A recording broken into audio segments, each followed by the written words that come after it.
Greetings and blessings, everyone. Welcome to the Awakened Podcast. I'm your host, James Thomas Devitt.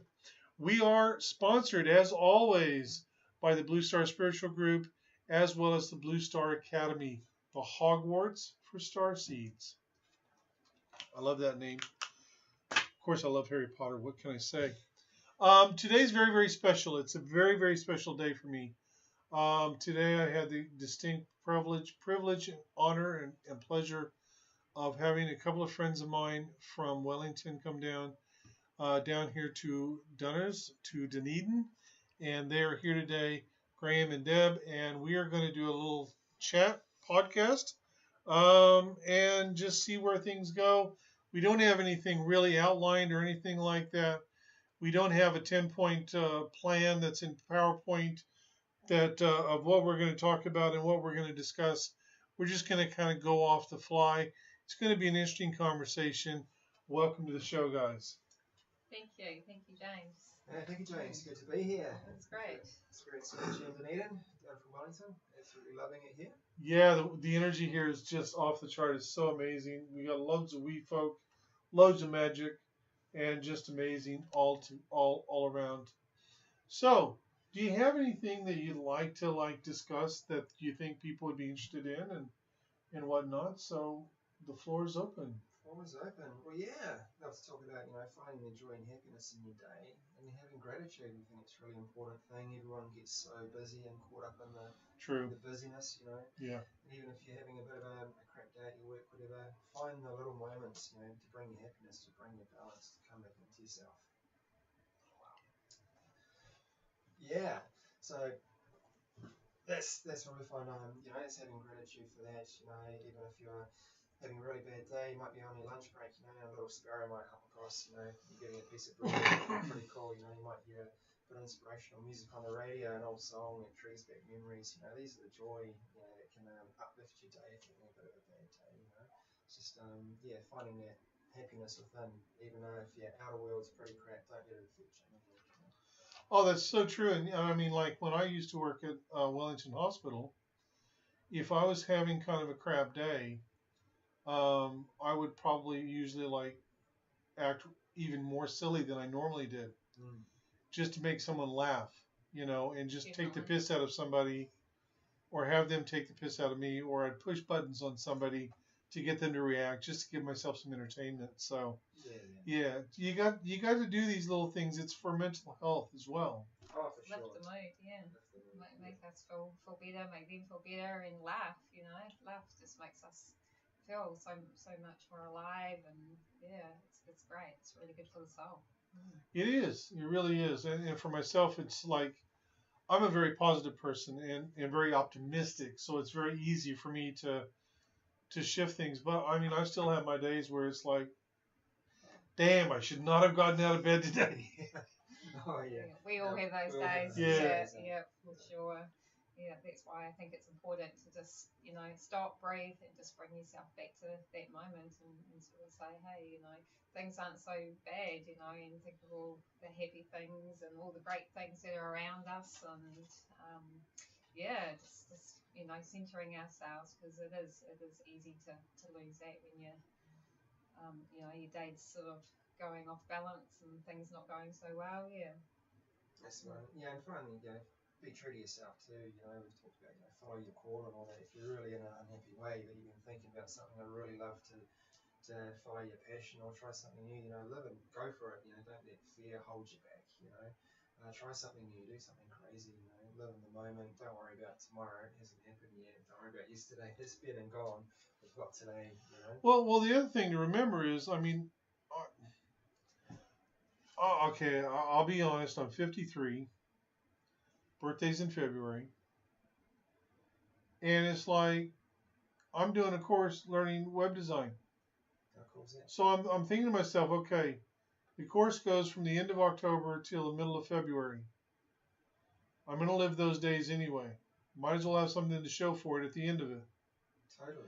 I'll be able to make my own website and have it the way I want it. There you go. Yeah, that brings me joy, you see? Yeah. It's hard as hell because it's like, oh, you got to learn how to use this program and that program. You need to know what TR stands for and and H and H1 and H2 but it's fun. It's learning something new, and learning actually keeps you young. It really does. Yeah, and you'll reap the rewards at the end of it.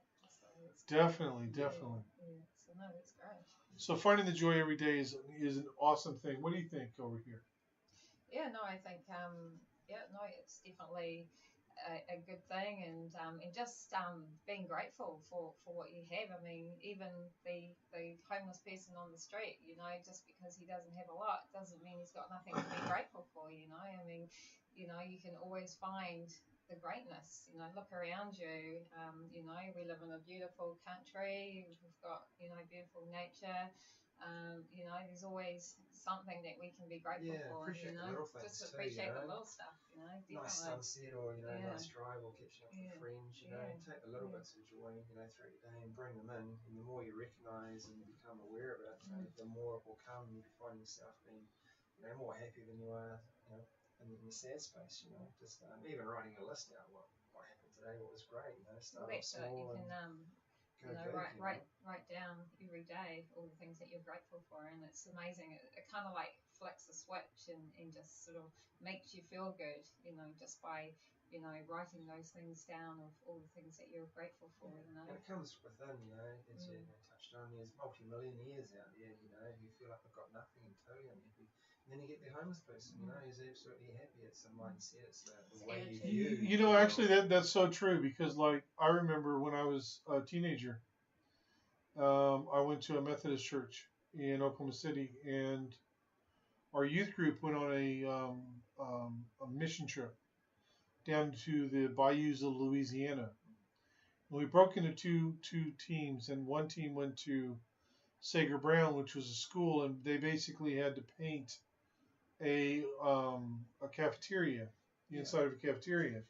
And I was in the second group, and we went down into this community where we basically had to dig a hole for a septic system and stuff.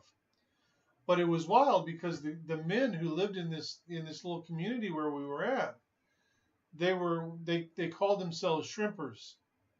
So yeah, they were shrimpers. So they either were fishermen that would go out and catch shrimp and stuff like that, or they would work on the boats, or build boats or whatever, maintain them. And a lot of the women, they would make dolls and crafts and stuff like this to sell. Now, these people were not rich by any means. They didn't have hair dryers. They didn't have microwaves. They didn't have any of that, the normal, what we would term the comforts, the normal stuff of life. And yet, they literally were the happiest people I'd ever met in my life. Seriously. They were so happy with life. They enjoyed life. They enjoyed getting up in the morning. They enjoyed what they did. It was an amazing experience, and it gave me a different viewpoint that material things do not make you happy. Yeah, I totally agree with that. Yeah, I mean, sure, you need money to pay your rent, to buy your food, for your whatever, because unfortunately this society at the moment, still runs on money, and but at the end of the day, it's kind of like this. Now, you've seen our home now. It's nothing flash. It's comfortable. It's beautiful. We love it. But if we were to win the lotto, I would not go out and buy a mansion. No. Right. I would still live in this house. I mean, we'd probably buy a crib somewhere, which on the North Island they call a batch, but down here it's a crib. So we would definitely go out and buy a crib, but we would not sell this house. I would not go out and buy a fancy car. I would go out and buy a truck. I want a truck. But that's beside the point. Yeah. But my point is, material things is not going to give you the happiness that you search for. And a lot of people think that that's what will make you happy. Yeah. It can come with a lot of other problems, really. So therefore, you get a flash car, that you're going to be more insurance, and if anything happens, and same with getting a flash house, it comes with more responsibility, and you can't use time, or you having to spend money for people to maintain it, and I remember there was a guy when I worked at Wellington Airport, and I managed the car park. there was a guy who had parked in the underground, where it's the most expensive place you can park, right? Mm. It's secure, and it's near where the parking office is and everything. Lost his key. Oh, no. He didn't have a spare. Yeah. To get a new spare cost him $500, and it had to be cut and sent from Germany. Oh, my goodness. What's the freaking What's the point? deal with Yeah, that? exactly. And nobody else could cut it. It had to be the actual Yeah, plant in Germany that built the car. for Yeah. sure. It's like, Yeah. Please. And if a car's worth that much, then I know personally that I would worry about and stress about it. Something's going to happen. oh I yeah, don't need that. I'd rather have an older car that, if I'm insured, something happens, who gives a, Who gives a toss? Yeah. So like I say, money and all these Yeah. material things, doesn't always bring you happiness. Yeah. And your old emotions too, don't dwell on the past, if you've got some old goals or something you don't feel like you've achieved, or just let it go, bad relationship, just let it go, how long are you going to carry that around with you into the rest of your days? Just put it down, let it go, and just shift your focus, don't get caught up in the past. well the problem is, of course, is you can't go back and change a previous choice. Yeah. If you could, there are several choices I would change, I can guarantee you. For sure, yeah. But, so you can't change the past. And the thing is, if you really look at it, the past is the past, the future is yet unknown, but you're in the present. Mm. Think about that. What do we all want for Christmas and our birthdays? We want a present. Why? Because it's a gift. So in the present moment, it's a gift for us. And if you want to catch the signs that God has for you, that Spirit is sending you, you need to be conscious in the moment. You need to be here, present in the moment. You can't be thinking about the past. You can't be thinking about the future. I know, I used to do that. I used to always be looking to the future. And I can't tell you how many things on reflection that I've actually missed in my life. You know what I mean? Yeah, no, definitely. Yeah, no, that's right.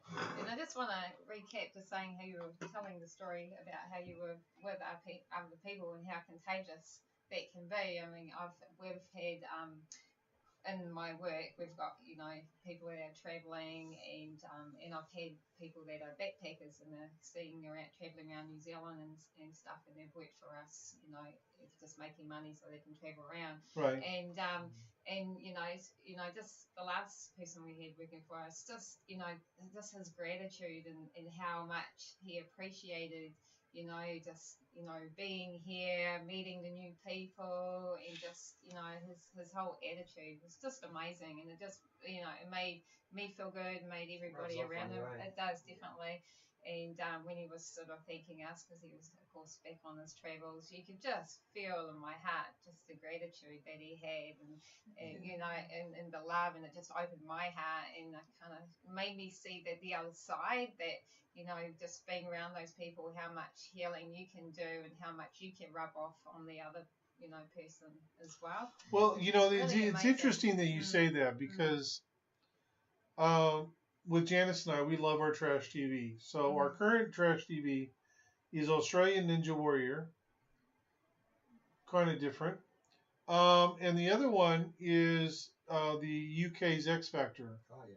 Now I realize that we're quite a bit behind where the show is actually at, because I think they're actually in the finals already, or it may have just finished. We're just starting the live shows here in New Zealand. But when they had the 6-chair challenge, there was this young kid from Essex. He had one hell of an accent on him, And so for the 6-chair challenge, he had this tendency when he performed, he would jump around a lot. But he just had all this nervous energy, and it was actually really, I liked it anyway. I thought it was really cool. But he comes out for the 6-chair challenge, and he's in a freaking tuxedo, right? With like this blue bow tie. And he sings, and he just stands there and sings. It's really good. Yeah. Right? And Simon Cowell actually said, it almost feels like we've lost a little bit of you, because you've come out so reserved and everything like that. But he got a chair and he made it to the end. So he's going to get to go to judges' houses. And when he realized he had made it through, he was putting his fingers up in the air. He wasn't even facing the crowd. He was facing away from the crowd. He was just raising his hands. He was so overjoyed. Yeah. And you can actually hear Sharon, because this is Lou's category. You could hear Sharon Osborne saying to Simon Cowell, look at him over there. That's someone who's really grateful, who has so much gratitude for this. Now, I don't know what happened personally. I'm at a loss. Because when the last weekend they had the judges' houses, he wasn't able to make it. So he had to pull out. So I'm not sure what happened that caused him to pull out. But watching him do that, and it was like, wow, he has so much gratitude and so much love for this opportunity. It's brilliant. There was no ego. It's just so much gratitude. And as I was saying, being in that moment, it's like you can see the signs, and to be grateful is I mean, it's like sometimes crap happens to me, and I'm grateful for it because I learn from it. I become better. It's like I say to people, and I think this really goes a long way with our topic today, and I think it's a brilliant topic that you bring to the table here. Regret. And I talk to people, and I ask, do you have any regrets in life? So I'm going to ask both of you, do you have any regrets in your life? Well, I was trying to let them go, just don't dwell on the past for now. There's a couple of opportunities that I felt like I haven't listened to my call, so now I've changed that now. When it feels like if there's an opportunity, or don't hold your voice back, speak. Okay, but in your life, are there anything you've done or haven't done that you regret? It's a yes or no question. Yeah. There is. Okay. Yeah, it would be for me. But yeah. Now here's the real crutch of the situation. All right. I want you to think about this for a second, Deb. For your regrets, those situations, did you learn from them? Oh yeah, definitely. Because do you feel like it made you a better person? Yeah. Now that I've come this far, I can sort of look back and say, yeah, no, I wouldn't have been happy there anyway. I think I've made the right choice. Okay. On the path I'm taking. For you, on those things that you might regret, have you learned from them? Totally. Have you become a better person? Yes. Now here's the real kicker. This is going to really spin your mind for a moment, okay? Blow my mind. You're not allowed to regret them, and I'll tell you why. If you regret the situations that have happened in your life, what you're actually regretting is becoming wiser and a better person. I understand that. Yeah. If you have a situation in your life and you've learned from it, you can't regret it because it's made you a better person. It's given you more wisdom, more knowledge. If you haven't learned from the situation, 99.9% of the time, you won't regret it anyway because there was, you don't see that there was any issue anyway. So if you regret, that's why it's very, it's about the way we look at things, how we view things. If you have a situation that you regret, and you can go, I really learned from that. That really made me a better person. You can't regret it because you're actually saying, I regret becoming a better person. Because at the end of the day, here's the bottom line. I know what Christians say. I realize what Christians say.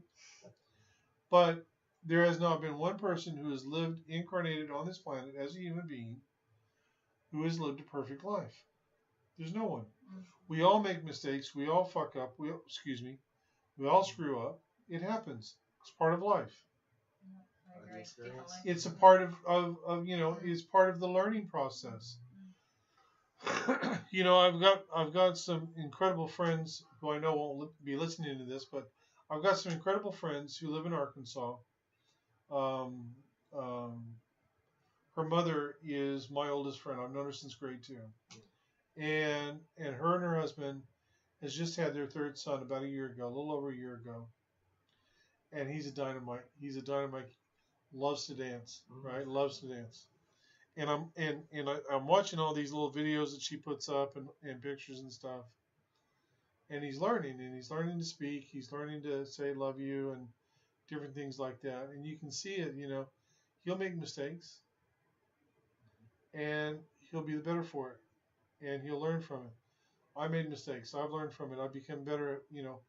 I don't regret. There's not one thing in my life that I've done that I regret. Not one thing. Because I've learned from it. Could I have made better choices at times? By all means. Could I have made different choices at times? By all means. But why cry over spilled milk? The way I look at it is this, and I've talked to Janice about this.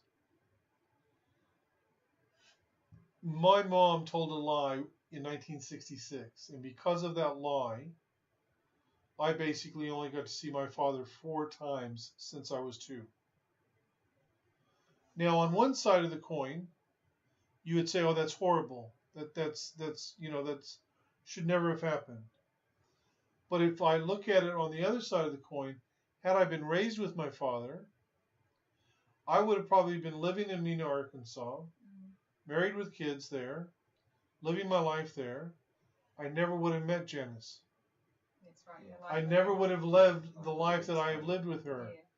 We were in New Orleans 2 weeks before Hurricane Katrina hit. We have been through the Vatican. We have been through the Blue Mosque in Istanbul, Turkey. We have been we have been to a 1,000-year-old Buddhist temple in Tokyo. We have walked the streets of Paris. I have had a soup made in Singapore. We have had the most amazing Chinese food in Hong Kong. Wouldn't have done any of those things. None of them. So things happen in our life to guide us to where we need to be. So if we're always looking at the negative and oh, why isn't this happening or why isn't that happening, we're missing what's there and what's coming because, and the thing is, everyone's so impatient. I see it on the roads and it drives me batty. But it's like people are so impatient, it takes time.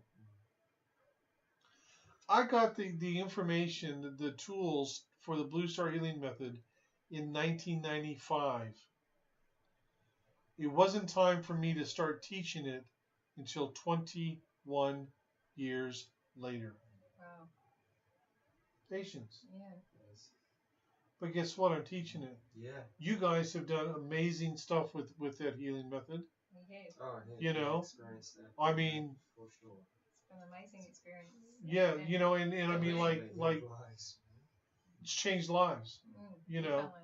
So I could be miserable at the fact that it took 21 years before it was ready to come out, or I can look at it and say, you know what, it was perfect timing. Everything has happened to do exactly the way it's, and it has. Oh, so, Yeah, definitely. So, as we finish up, we've got about 7 minutes left of this podcast today. We will see if we have time. We will do another one before the end of the weekend, before they have to scamper on back to Wellington. But before we close off, any final thoughts of what you'd like people to know or share, anything like that? We'll start with you, Deb. I was just going back to what you're saying with patience and timing and all the rest of it. I just wanted to just share that I think it can be to like the smallest things, like, when we are on the road and we go, oh, I missed that green light and you're all stressing out. And it's like just those few seconds of waiting, you could get through it and then you have perfect timing for that perfect path. I've had that so many times. So now when I get caught up, I'm just like, that's okay. It'll all be in perfect timing, and I'm even grateful for that light, because if that didn't hold me back, then I wouldn't have got that park, and so it's just saying how everything falls into place so beautifully, And so, yeah, so don't sweat the small stuff. And if you had gone through If I earlier, you sped might have been through in a crash. Exactly. You Yeah. never know. Yeah. So everything happens. That's It's in right. perfect Live in timing. the moment. You know? Graham. Yeah, happiness is a choice. Practice trusting your life, trusting the decisions that you make. You're going to be in the right place at the right time. Follow that inner call. Your inner guidance. Don't live in fear or regrets. And the more you start practicing happiness and noticing the small stuff that bring you joy during the day, you'll find yourself being more happy than you're not. Just give gratitude, breathe. It's not all bad. It's not that bad. Things will be okay. Awesome. All right. Listen, everyone, we thank you so very much for joining us today. We really appreciate those of you who take the time to listen to the podcast and watch the videos and everything. We're here to share our experiences, information, guidance, things that are designed to assist you to walk the path that you're here to walk. So with that in mind, from all three of us, we send you our love and our blessings, and may you be blessed as you move forward on your path. Talk to you next time.